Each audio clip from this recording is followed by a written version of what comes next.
दर्शक बंधु वर्षा ऋतु रे विशेषकर पेट संबंधी समस्या बेसी देखा मिलता है। ठंडा काश एवं ज्वर भली समस्या देखा मिलता है, जो अनेक समय मेडिसिन किनी खाई था, किंतु पूर्वर एसबू समस्या हरिड़ा को औषध भाव व्यवहार करा जाउथला। अळा बाहाड़ा हरिड़ा को त्रिफला भाव जना जाए। अन्य पक्षी आयुर्वेद शास्त्र रे एमानंकु राजा बोली मध्य कुहा जाय थाए, जहा उत्तम स्वास्थ्य पई बेस्ट होई थाए। तेबे आसंतु हरिडार केतेक विशेष गुण संपर्क रे जानिबा। आमे आपनंकु कहि रखुछु जे हरिडारे प्रचुर परिमाण में औषधीय गुण भरी रहिछि। पेट समस्या पई एहा प्रभावशाली बोली प्रमाणित हेउछि। जदि एही सबु समस्या रु आराम पाइबा पई प्राकृतिक उपचार खोजुछंती, तेबे सठिक उपाय रे हरिडा को डाइट योजना रे शामिल करंतो। हरिडा अनेक स्वास्थ्य समस्या दूर करिथाए।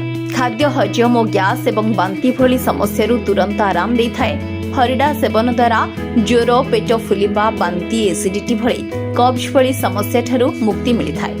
दीर्घ दिन धरी गैस रोगरी पीड़ित लोके हरिडा गुंड नियमित सेवन करबा उचित, जहा गैस समस्या को दूर करिथाए। पाचन क्रिया मजबूत करिबारे मध्य एहा भूमिका ग्रहण करिथाए। Bureau report, RCN Odia.